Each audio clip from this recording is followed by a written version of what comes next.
कभी कभी लाइफ में ऐसा होता है कि हम कुछ ऐसी चीज़ें देख लेते हैं जैसे कि डेड बॉडी है या कोई मर्डर है या बहुत सी ऐसी बातें जिसको देखने सुनने के बाद कहीं ना कहीं नींद नहीं आती है, नाइटमेयर हो जाता है और पूरा दिन वही दिमाग में चला करता है। वैसे ही आज मैं एक स्टोरी जो आपको बताने जा रही हूँ ये रवि के साथ हुआ था जब वो अपने हाई स्कूल टाइम में थे और कुछ ऐसा उन्होंने उस दिन देखा अपनी पढ़ाई के बीच में ही जिसके कारण उनकी वो रात और वो साल दोनों ही बर्बाद गई और वो अपना एग्ज़ाम में फेल भी हो गए। काफ़ी महीनों वो बीमार रहे और बहुत ही दिक्कतों के बाद वो उस चीज़ से उबर पाए। हेलो, मेरा नाम आंचल है और आप भी मेरे साथ मेरे YouTube channel real horror incident में। कुछ लोग स्ट्रांग होते हैं तो उनके लिए डेड बॉडी देखना या इस तरह के केस, मर्डर, मिस्ट्री देखना बहुत उनके लिए एडवेंचर वाली चीज़ें होती हैं और वो ज़्यादा फील नहीं करते हैं उस चीज़ों को, आया गया हो गया वाला होता है। लेकिन मेरे साथ और बहुत से लोग ऐसे हैं, मैं बहुत चीज़ों को फील कर जाती हूँ। जैसे मैंने अगर कहीं डेड बॉडी देखी या कुछ भी है, मुझे पता चला है कि अगले चौराहे पे कुछ हुआ है तो मैं चीज़ें सोचती हूँ, बहुत परेशान हो जाती हूँ और अगर मैं कुछ देख लेती हूँ तो वो मेरे दिमाग में घूमा करता है। फिर वैसे तो मैं हॉरर चैनल मेरा है, मैं रियल स्टोरी जगह जगह के लोगों की पूछती हूँ, जो मुझे सुनाता है मैं शेयर करती हूँ और मुझे विश्वास भी है भूत प्रेत इन सब चीज़ों पे, क्योंकि मैंने खुद भी ये सब चीज़ें फील करी हैं कहीं ना कहीं और मेरे साथ हुआ भी है। मैं खुद इतना ज़्यादा इन सब चीज़ों में कनेक्ट हो जाती हूँ कि कहीं ना कहीं मुझे भी एक दो बार दिक्कतें हुई हैं। तो ऐसे ही रवि के साथ भी हुआ था। अपना हाई स्कूल का उनका एग्ज़ाम था तो नेक्स्ट मॉर्निंग उनका प्रैक्टिकल था। तो रात में अपना पढ़ाई करने के लिए होता है तो लेट नाइट लोग पढ़ते हैं या अर्ली मॉर्निंग अपना उठे पढ़ाई कर लिया। तो उनका ये रूटीन था इधर 12 से 1 बजे तक पढ़ाई करना, फिर उधर 3 साढ़े 3 बजे फिर उठ जाना और तब अपना मॉर्निंग तक पढ़ाई करना 5-6 बजे तक। अच्छा, इनका जो रूम था, इनका मकान 3 मंजिल का था तो सबसे ऊपर का जो एक रूम बना हुआ था इसमें ये रहते थे अपना। और इनके रूम के पीछे से ही खाली ज़मीन थी क्योंकि वहाँ एक रेलवे ट्रैक था तो उसके आसपास की ज़मीनें वैसे भी खाली होती हैं, जंगल होता है, पेड़ पौधे यही सब होते हैं। तो रवि के घर के भी यही था कि उनके घर के पीछे से पूरी ज़मीनें खाली थी और पेड़ पौधे, घना जंगल जैसा था। उसके पीछे रेलवे ट्रैक था और जो कमरा था तो इनके कमरे के जस्ट पीछे, मतलब इनके रूम में विंडो थी और पीछे एक छोटा सा टेरेस बना रखा था निकलने के लिए, देखने के लिए। और नीचे का इनका जो पोर्शन था इसमें और फैमिली के मेंबर रहते थे। तो ये एक दिन अपना उठे रात में पढ़ाई करने के लिए, 1 बजे अपना सो गए थे कि अब 3 बजे से उठूंगा। तो 3 बजे ही उठे थे अपना पढ़ने के लिए। तो आधा घंटा तो रूम में पढ़ ही रहे थे। अच्छा, उस दिन मौसम बहुत अच्छा था, बहुत अच्छी हवा चल रही थी, गर्मी का ही टाइम था। तो अपना पढ़ाई कर रहे थे तो उन्होंने अपना विंडो ओपन कर ली जो बैक साइड से थी। तो विंडो ओपन कर लिया था तो विंडो के पीछे वैसे भी काफ़ी जंगल था और पेड़ वेड़ थे, बस खाली पेड़ दिख रहे थे अंधेरे में। लेकिन वहीं पे उनको जब पढ़ाई करते करते 3:30 बज गया तो ये होता ना थोड़ा सा रिलैक्स कर ले, टहल ले कमरे में। तो अपना रूम पे टहल रहे थे। 3:30 के करीब इनको एक अजीब सी आवाज़ आने लगी, जैसे कि पेड़ पे कोई बहुत भारी चीज़ लटकी है और वो स्विंग हो रही है। अगर किसी ने कंज्यूरिंग मूवी देखी होगी तो वो सीन याद होगा जब एड और लॉरेन खड़े होते हैं और पेड़ के ऊपर से डेड बॉडी जो उनके बैक साइड से पैर दिखते हैं, उस टाइम जो एक साउंड आ रहा होता है खरखराहट का और स्विंग होने का डेड बॉडी का, सेम वैसे ही साउंड इनको भी सुनाई दिया था कि जैसे कोई पेड़ से बहुत भारी चीज़ लटकी है और ऐसे वैसे हिल रही है, पैर की आवाज़ आ रही है खरखराहट की। हवा अच्छी चलने के कारण इनको लगा कुछ पत्ता होगा या पीछे कोई जानवर होगा, लेकिन वो खरखराहट के एकदम इनके विंडो के पास से ही आ रहे थे। बहुत देर तक आवाज़ आती रही इनको, वही 3:30 बजे के बाद से आवाज़ आ रही थी, 10 मिनट तक आवाज़ आती रही। अब इनका मन उसी आवाज़ में लगा था कि आवाज़ आ कहाँ से रही है। विंडो से झाँक के देखा तो नहीं दिखा, खाली वही पेड़ पौधे जंगल जैसा दिख रहा था। और वहीं जब दरवाज़ा ओपन करके इनका जो रूम में डोर था पीछे टेरेस की तरफ से, जंगल की तरफ से, तो वहाँ जब खोल के खड़े होके देखे तो वहाँ पे इनके विंडो के ही कोने पे जो पेड़ लगा था, जस्ट उसी पेड़ पे एक डेड बॉडी लटकी हुई थी। किसी आदमी की थी, वो लड़के की। अब इन्होंने ये देखा और भाई पास के ही पेड़ में लटकी थी, एकदम क्लियर दिख रहा था, और उसी की आवाज़ आ रही थी। इन्होंने दरवाज़ा भी बंद नहीं किया और चिल्लाते हुए पहले ज़्यादा से मम्मी मम्मी आवाज़ लगाई, फिर भागते हुए जीने से नीचे गए, क्योंकि सारे मेंबर इनके फैमिली के नीचे ही सोते थे। तो नीचे भागते हुए ये गए हैं, फिर मम्मी को उठाया और सबको बताया कि वैसा है, वहाँ पे ये है, डेड बॉडी लटकी हुई है। और ये इतना ज़्यादा डरे हुए थे कि पूरी बॉडी इनका पसीना और कांपना यही सब हो रहा था। तो उनकी मम्मी ने इनको वहीं बैठाला, तुम यहीं बैठो, लेकिन बैठता कौन है, सब साथ में ही चले गए पूरी फैमिली देखने के लिए। फिर रवि के रूम में गए और पीछे जब जाके देखा तो वहाँ पे जो डेड बॉडी थी वो देखा, और ये सब करते करते 4 बज ही गया था। फिर किसी ने कंप्लेन भी कराई, तो ये पुलिस केस हुआ था और पुलिस आ गई थी, क्योंकि क्राइम तो था ही।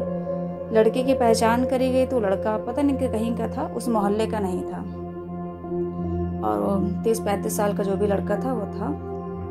अब ये डेड बॉडी देखना रवि के लिए एक आफत बन गई थी। एक तो उनका प्रैक्टिकल था, उसके बाद से मॉर्निंग से उनकी कोई पढ़ाई हुई नहीं। किसी तरह प्रैक्टिकल देने गए तो जैसे तैसा प्रैक्टिकल दे दिया, और सारा दिन वो एकदम शांत रहे, और दिमाग में चीज़ें चला करती ना, एकदम सारा दिन उनके दिमाग में यही सब चल रहा था। वही रात का जो था देखना उनका। घर आए, खाना भी खाने का मन नहीं हुआ, लेकिन तभी ज़बरदस्ती खाना खाया। रात के टाइम पे फिर वही हुआ। इनका रूम ऊपर ही था, सबने कहा भी कि नीचे लेटना और नीचे लेट जाओ, लेकिन नहीं। नेक्स्ट मॉर्निंग फिर इनका एग्ज़ाम था, तो नीचे ऐसे कई लोग हैं तो पढ़ाई वढ़ाई नहीं हो पाती है, तो ये अपना ऊपर ही रूम में पढ़ते थे, वहीं सो जाते थे। तो मम्मी ने इनकी कहा भी कि तुम्हें सोना हो, ये रात में सो जाओ, आज रात भर मत पढ़ो, अपना सुबह जल्दी उठ के पढ़ना 4 बजे। लेकिन फिर भी अपना रूम में चले गए।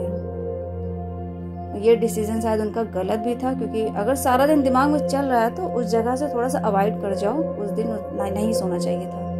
लेकिन ये जाके फिर उसी कमरे में चले गए। रूम में चले तो गए, लेकिन इनका वही दिमाग पीछे पेड़ पे लटकी हुई डेड बॉडी पे ही बार बार जा रहा था। इन्होंने विंडो भी उस दिन बंद रखी, अपना डोर भी क्लोज रखा, लेकिन जस्ट उनके सर के जो रूम की विंडो थी उसी के बगल वाले पेड़ पे ही सब हुआ था। तो रात भर ये ना पढ़ाई कर पाए, तो अपना यही हुआ कि 1 बजे तक ये सो गए। यही सब दिमाग में चलता रहा, और फिर बहुत मुश्किल से नींद भी आई। अभी सोए उनको कुछ ही घंटे ही हुए थे, 1 बजे तो सोए थे, और यही था कि सुबह उठ के पढ़ेंगे 4 बजे। लेकिन उनकी रात में आँख वही 3 बजे से खुल गई, क्योंकि अब रेगुलर जिस टाइम से उठ रहे हो तो अपने आप ही आँख अपनी खुल जाती है। अब 3 बजे इनकी आँख खुल गई, तो अपना बुक उठा के पढ़ने बैठ गए, जिस चीज़ का एग्ज़ाम था।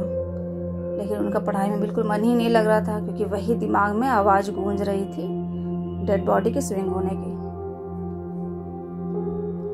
आधा घंटा बीते ही था, 3 बजे आँख खुली थी, आधा घंटा बीता, वही कल की तरह टाइम फिर हुआ 3:30 बजे। अभी इनके बैक साइड से विंडो थी, पीठ की तरफ से एकदम से पीछे से किसी ने ऐसे विंडो पे हाथ मारा कस के। ये पलट के जब पीछे देखे डरते हुए, तो वहाँ विंडो इनकी अपने आप ही खुल गई थी। बल्कि इन्होंने पूरा वहाँ लगा रखा था, सिटकिनी छोटी सी जो होती विंडो की, वो लगा रखी थी। पहले का मकान है तो पहले तो लकड़ी के दरवाजे से होते थे, छोटी सी कुंडी ऐसे टाइप का था। अब तो काफ़ी होता है, शीशे वाले ग्लास वाले सब विंडो होती हैं, सब होती हैं, पहले नहीं था। तो नॉर्मल इनकी विंडो लगी थी उसमें, तो वो खुल गई थी। और फिर वहीं इनको वही खरखराहट की आवाज़ आ रही थी, जैसे कल आ रही थी, सेम वही आवाज़ इनको आ रही थी। और बिल्कुल भी हवा नहीं चल रही थी उस दिन, क्योंकि उन्होंने अपनी फ्रंट की विंडो भी ओपन कर रखी थी, जो छत की तरफ से थी। वहाँ कपड़े फैले थे, वो कपड़े बिल्कुल नहीं हिल रहे थे, ना पेड़ पौधे गमले के हिल रहे थे। अगर हवा चलती है तो कपड़े भी हिलते, लेकिन पीछे से वही आवाज़ आ रही थी जैसे कल आ रही थी इनको। और ये इतना वहाँ पे वही डर के मारे होता ना कि एकदम हाथ पैर एकदम फूल जाते हैं, वैसे ही अपना बैठे हुए थे। इनके मुंह से आवाज़ भी नहीं निकल रही थी कि मम्मी को बुलाएं, क्योंकि मम्मी को बुलाने के लिए भी इनको छत पर जाना पड़ता, जाल से आवाज़ लगानी पड़ती, तो उनका छत का दरवाज़ा भी इनको खोलने की हिम्मत नहीं हो रही थी। 10 मिनट तक इनको ये आवाज़ आती रही पीछे से, विंडो के पास से ही। जैसे ही खिड़की खुली थी इन्होंने तुरंत बंद कर दिया, लेकिन फिर भी वो आवाज़ इनको 10 मिनट तक आती रही। किस तरह से इन्होंने रात काटी है, और जैसे हल्का उजाला हुआ है, सो तो ऐसे भी नहीं पाए थे रात भर, बस बैठे रहे अपना और भगवान का नाम लेते रहे, थोड़ा पढ़ने में मन लग ही नहीं रहा था। जैसे ही हल्का उजाला हुआ है, जो ये भागे हैं नीचे और घर में सबको बताया। उनकी मम्मी गुस्साई भी कि कह भी रहे थे कि नीचे सो जाओ तुम। सबने समझाया भी कि वहम है, ज़्यादा सोचो नहीं। सबने यही बार बार कहा कि ज़्यादा सोचो नहीं उस चीज़ को, जितना सोचोगे तुम्हारा दिमाग उसी में लगा रहेगा। तो जाओ अपना एग्ज़ाम दो जाके। अब एग्ज़ाम क्या दें, पहले की जो पढ़ाई थी लेकिन रिवीजन ये कुछ कर ही नहीं पाए, तो दिमाग में वही सब चल रहा था। तो उनका उस दिन का वो पेपर ख़राब हुआ।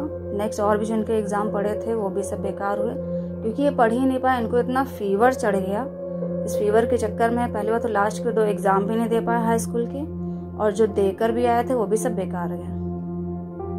तो एक डेड बॉडी देखना और इनका पूरा साल बर्बाद गया। सबने यही कहा वहम है, नाइटमेयर है, या तुम ज़्यादा सोच रहे थे। लेकिन उनका कहना तो यही था कि ये मेरी आंख के सामने और मैं एकदम जगा हुआ बैठा था, जो मैं साफ साफ आवाज़ सुन रहा था, बिल्कुल हवा भी नहीं चल रही थी। तो ये इनकी लाइफ का एक्सपीरियंस था, जिन्होंने एक डेड बॉडी देखी और उसी रात में तुरंत वही आवाज़ इनके कानों में गूंजती रही। तो हो जाता है कभी कभी हम जब बहुत ज़्यादा किसी चीज़ से कनेक्ट होने लगते हैं, ज़्यादा सोचते हैं, तो चाहे उसको कोई वहम कहे, भ्रम कहे या कुछ भी कहे, लेकिन जिसके साथ होता है वही वो फील कर सकता है। ये चीज़ मैं हर बार कहती हूँ। तो ये थी कहानी रवि जी की, जो इन्होंने देखा और फील किया, और पूरा साल उनका बेकार गया। खैर आगे वो हाई स्कूल पास कर लिए थे, कि पुरानी बात है, तब मोबाइल भी नहीं होता था, पुरानी स्टोरी ये सब है। आप लोग को स्टोरी अच्छी लगे तो प्लीज़ वीडियो को लाइक कर दिया करिए, चैनल को सब्सक्राइब कर दीजिएगा। मैं बहुत कोशिश करती हूँ कि वीकेंड में एक स्टोरी डाल दिया करूँ, लेकिन मुझे अपना सारा वर्क ये मोबाइल से ही करना होता है, और मेरा मोबाइल थोड़ा दिक्कत कर रहा है अब, तो इसीलिए थोड़ा लेट हो जाता है एडिटिंग या सब करने में। अगर स्टोरी में लेट डालती हूँ तो उसके लिए सॉरी। जो भी मेरे सब्सक्राइबर हैं, सुनते हैं, मेरी स्टोरी पसंद करते हैं, बहुत बहुत धन्यवाद। फिर मिलते हैं नेक्स्ट वीडियो में, तब तक के लिए बाय बाय और धन्यवाद।